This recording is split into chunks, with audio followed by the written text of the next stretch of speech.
உங்களை பொருட்டு அந்த பகவானாகிய கண்ணவராக விளங்கக்கூடியவரு தூது செல்வா அம்மே அம்மே அம்மே அம்மே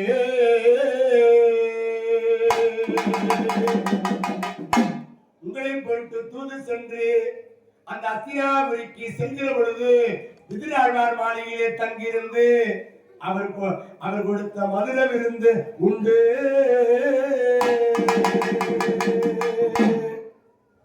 அந்த துரியோதனுடைய ராஜசபைக்கு செல்வார். அந்த ராஜசபைக்கு சென்று துரியோதனத்தில் நாடு கேட்பார். அந்த துரியோதனு நாடு தர மறுப்பார். அந்த பாதி ராஜ்யம் கேட்பார், அதையும் தர மறுப்பார். 5 நாடு கேட்பார், அதையும் தர மறுப்பான் துரியோதன. 5 ஊர் கேட்பாரு, அதையும் தர மறுப்பார். 5 வீடு கேட்பார், அதையும் தர மறுப்பார். அத்தனையும் தரமறுத்து இருக்க இடம் கூட போயில் பாண்டவர்களுக்கு நான் கொடுக்க மாட்டேன் என்று சொல்வா துரியோதன மாமே.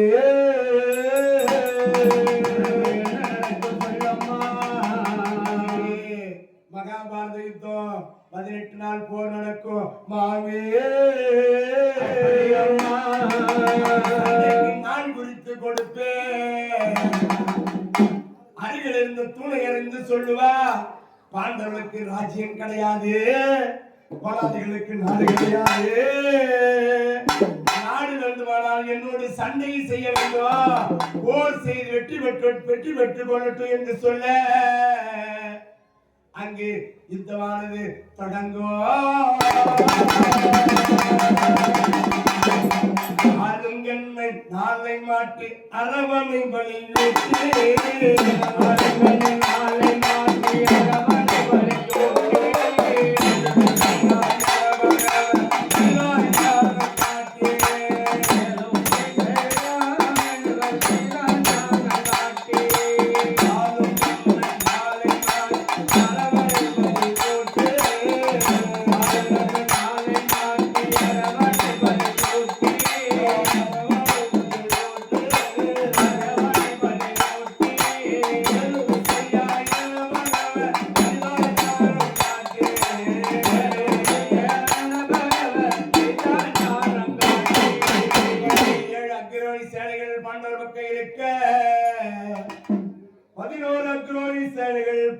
அந்த கௌரவர் பக்கமாக இருக்க 18 அக்ரோடி படை வீரர்களாக இருக்க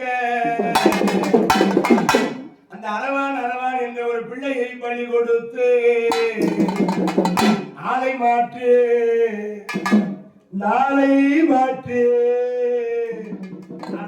களபலியிட்டு படை வீரர்கள் படையை திரட்டிக் கொண்டு குருட்சேத்திர பூமியில் வருகிற நேரத்திலே அந்த அர்ஜுனுக்கு ரதச்சாரதியாக தேர்விலே பகவான் ஆகிய கண்ண பெருமான் வருவாரு. இந்த இந்த படைஜனங்களை பார்த்து அர்ஜுன பெருமானுடைய காண்டி அழுவோ. அர்ஜுனா, என் காண்டிபத்தை நழுவச் செய்கிறாய். கண்ணா, ஆசிரியரை கொல்லணுமா, தாத்தாவை கொல்லணுமா, உற்றார் உறவினர்களை கொல்லணுமா, இத்தனை பேரையும் அழிக்கணுமான்னு அந்த காண்டீபம் அழுகிற பொழுது பகவானாகிய கண்ணபிரான் அந்த அர்ஜுனுக்கு கீதை உபதேசம்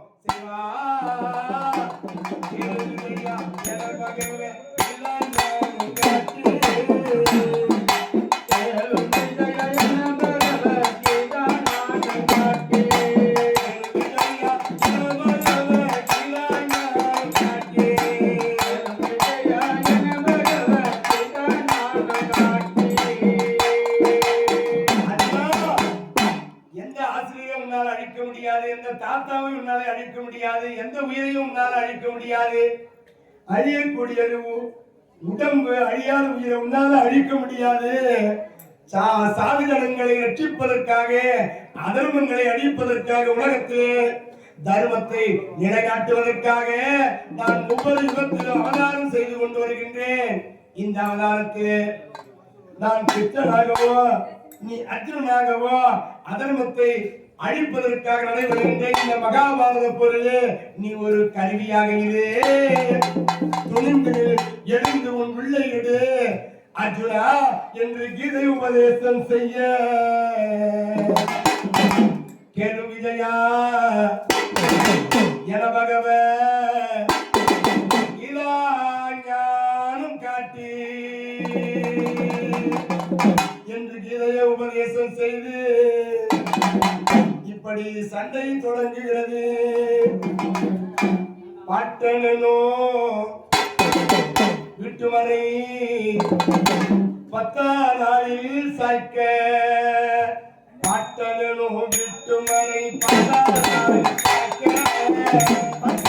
விட்டுமறை 10 நாளில் சாய்க்க, பாட்டனோ விட்டுமறை 10 நாளில் சாய்க்க,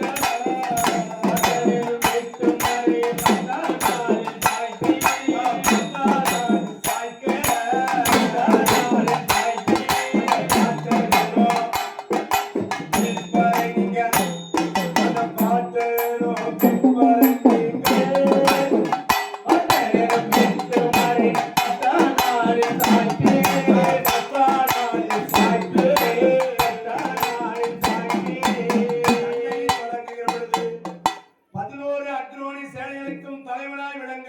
பிதாமகர் பீஷ்மாச்சாரி என்ற பெருந்தகையே சாய்ப்பீர்கள் பாண்டவர்களே.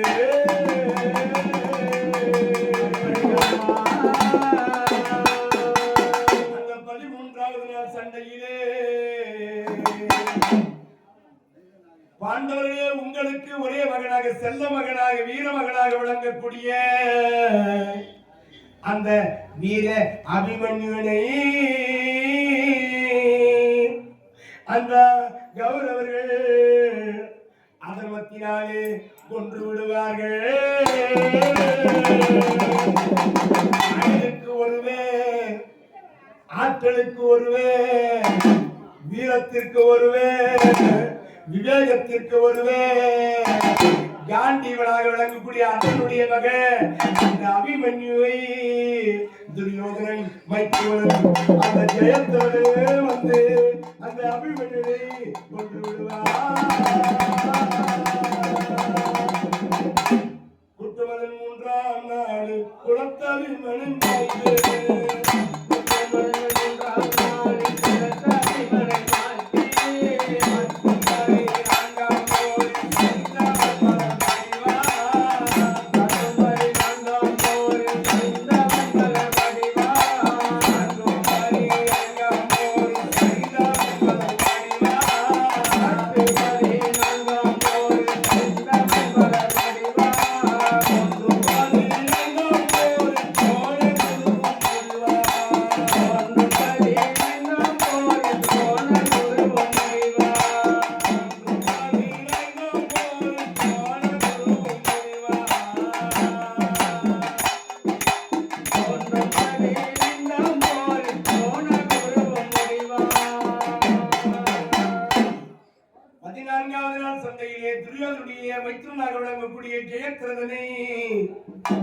இந்த அபிமன்யுனை கொன்ற பாவியாக விளங்கக்கூடிய அந்த சைந்தவன் என்று சொல்லும்படியான ஜெயத்ரதனை இந்த அர்ஜுனன் போய் 14வது சண்டையிலே கொண்டார். 15வது நாள் சண்டையிலே பாண்டவராகிய உங்களுக்கும் கௌரவராகிய உங்களுக்கும் ஆசிரியராக விளங்கக்கூடிய குருவாக விளங்கக்கூடிய வாத்தியாராக இருக்கக்கூடிய அந்த துரோணாச்சாரியாரை அழிப்பீர்கள்.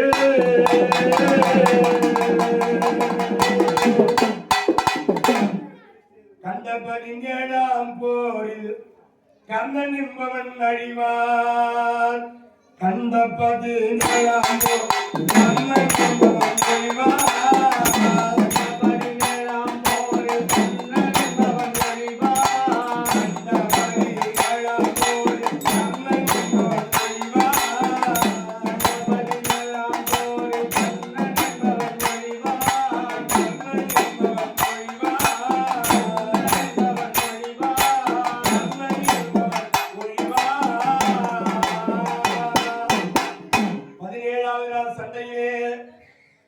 அழகுக்கு ஒருவன், ஆற்றலுக்கு ஒருவன், கொடைக்கு ஒருவன், வீரத்திற்கு ஒருவன், நாகாயத்து வைத்துக் கொண்டிருக்கக்கூடிய கர்ணன் என்று சொல்லும்படியான கொடை வள்ளலாக விளங்கக்கூடிய அந்த கர்ணன் 17வது நாள் சண்டையிலே அர்ஜுன பெருமானுடைய அம்பினாலே அடிபட்டு அந்த கர்ணன் என்பன் ஒழிவா.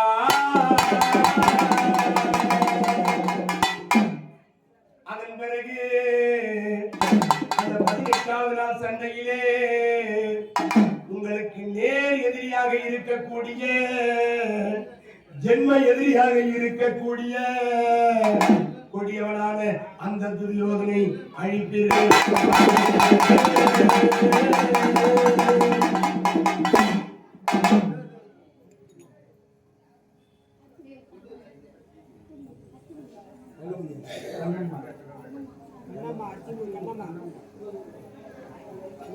கிராம வாட்டாக இந்த குடி சொல்லுகிற நிகழ்ச்சிக்கு ஆலயத்தின் சார்பாக 101 ரூபாய் அன்பு காணிக்கை கொடுத்திருக்கிறார்கள். அதோடு மட்டுமில்லாமல் அத்தியூரை சேர்ந்த அருமை தாய் கண்ணம்மான் இங்கே 51 ரூபாய் அருள் காணிக்கை கொடுத்திருக்கிறார்கள். அந்த குடும்பங்கள் பல்லாண்டு காலம் வாழ வேண்டிக் கொள்கிறோம். இன்னும் இந்த நல்ல தருவாயிலே களியம் மலையன் வீடு துறை லட்சுமி மகன் பிரபு ஒரு சிப்ப அரிசி, அம்மனுக்காக 50, அடியனுக்காக 50.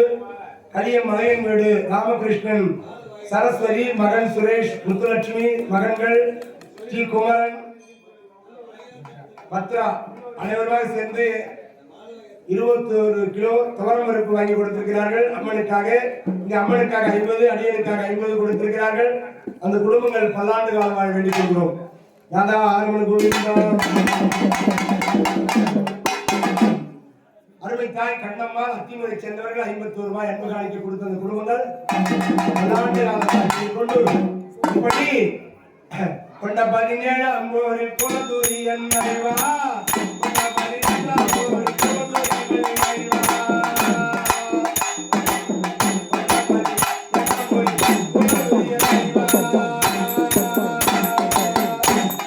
அப்படி 18வது நாள் சண்டையிலே பாவியான துரியோதனன் உங்கள் கதாயுதத்தினாலே தொடை முறிந்து அவன் மாண்டு போவான்.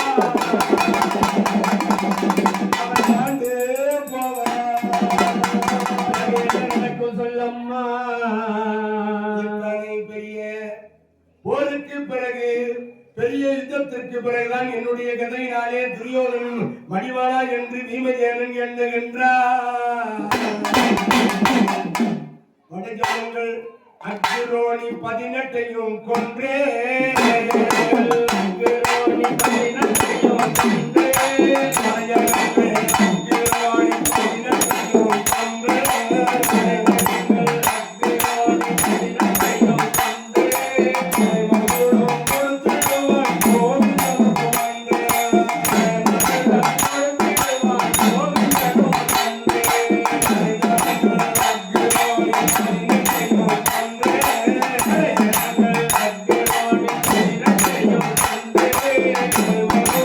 கொடுத்து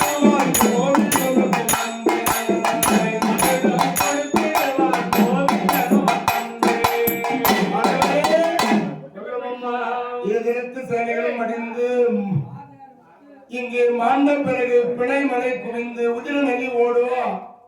அந்த பிணைமலை மீது நடந்து சென்று நம் தர்மராஜா சிம்மாசனத்திலே அமர்வாரு. பார்த்தவர்களே,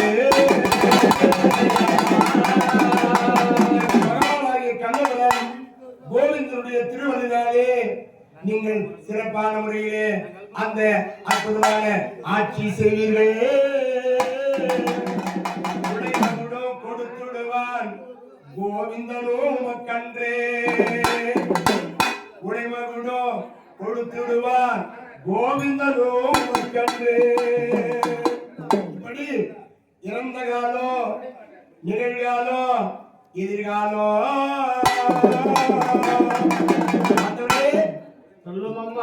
இதுவரை இறந்த காலம், நிகழ்காலம், எதிர்காலம் என்கிற 3 காலத்தை உணர்ந்து என் குருநாதனாகிய பகவானுடைய அந்த வியாதவியாசனுடைய அருளினாலே இந்த புரிதலை சொன்னேன்.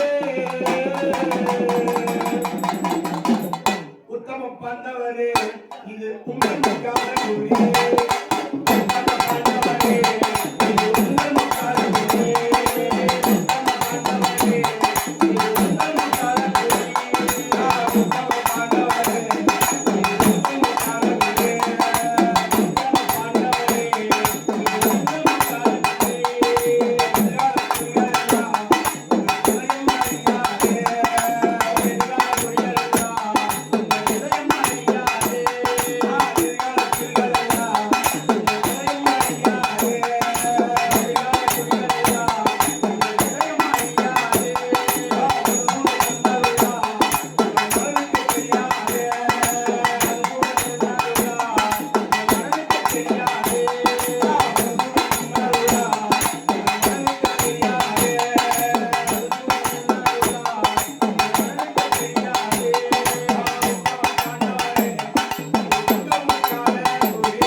இறந்த காலத்தை சொன்னேன், நிகழ்காலத்தை சொன்னேன், எதிர்காலத்தை எல்லாம் சொன்னேன்.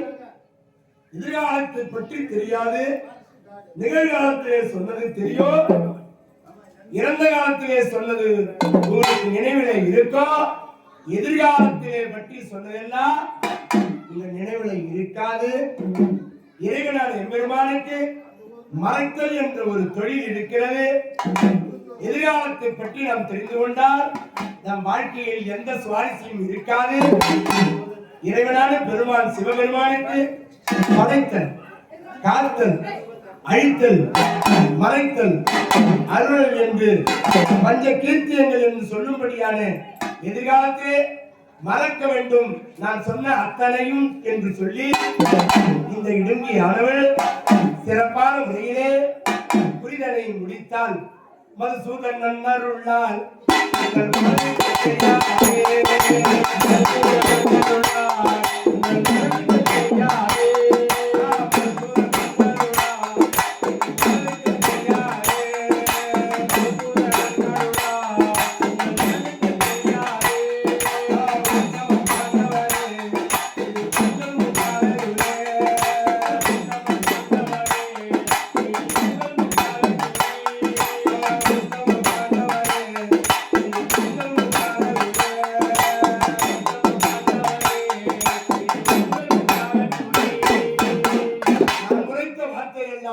என் குருநாதர் ஞானவியாசர் அருளியதால் நான் இந்த குறியினை உணர்ந்து உரைத்தேன்.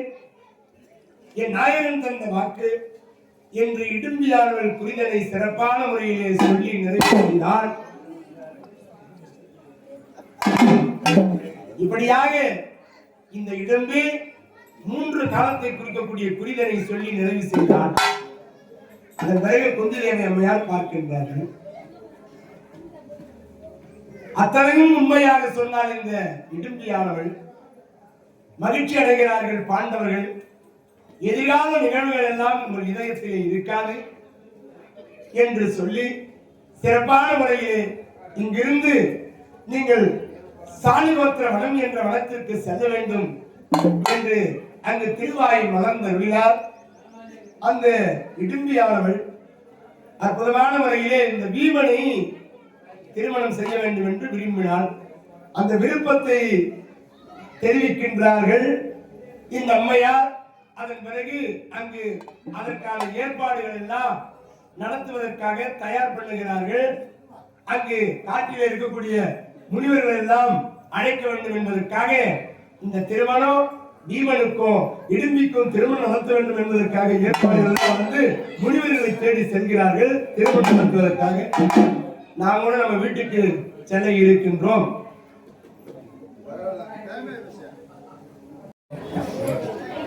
நீங்கள் நினைந்து நினைந்து நகழ்ந்து நம் கண்டு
ராஜாவுக்கு ராஜாவுக்கு அர்ஜுன பெருமானுக்கு நகுல ராஜாவுக்கு சகாதேவ ராஜாவுக்கு திரௌபதி அம்பிக்கு கோத்த ராஜாவுக்கு